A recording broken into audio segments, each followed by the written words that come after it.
ঈদের যাত্রা শুরু না হতেই ঢাকা টাঙ্গাইল বঙ্গবন্ধু মহাসড়কে বাড়ছে যানবাহনের চাপ। বিশেষ করে রাতে অনেকগুলো সড়ক দুর্ঘটনার কারণে ধীর গতিতে চলছে যানবাহনগুলো, যে কারণে কালীহাতির এলেঙ্গা থেকে বঙ্গবন্ধু সেতু পর্যন্ত দীর্ঘ যানজট শুরু হয়েছে। এ নিয়ে বিস্তারিত কালীহাতির ভুইয়াপুর লিংক রোড থেকে জানিয়েছেন সহকর্মী কাসওয়ার আহমেদ।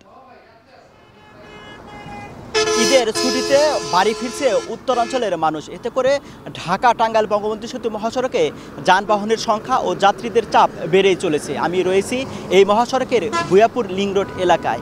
এই এলাকাসহ মহাসড়কের গুরুত্বপূর্ণ পয়েন্টে গড়মুখ মানুষের উপচে পড়া ভিড় লক্ষ্য করা গেছে। আর এছাড়াও মহাসড়কের বিভিন্ন এলাকায় যাত্রীদের গণপরিবহন ও যাত্রীদের জন্য বাসের জন্য অপেক্ষা করতে দেখা গেছে।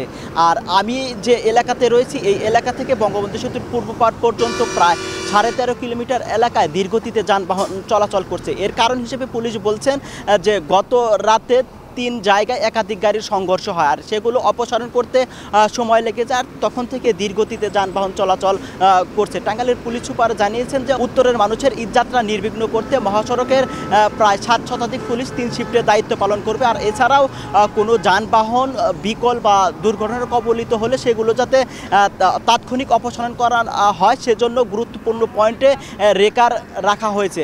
আর বঙ্গবন্ধু সেতুর নির্বাহী প্রকৌশলী জানিয়েছেন যে স্বাভাবিক সময়ে বঙ্গবন্ধু সেতুতে 24 ঘন্টায় 18 থেকে 20 হাজার যানবাহন পারাপার হলেও গত রাত 12টা পর্যন্ত 24 ঘন্টায় প্রায় 31,000 যানবাহন পারাপার হয়েছে। আর এতে টোল আদায় হয়েছে 2,82 লাখ টাকার উপরে।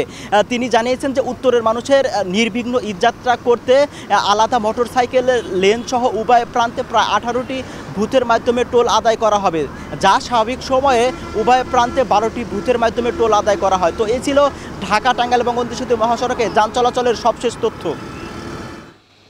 দেশের প্রযুক্তি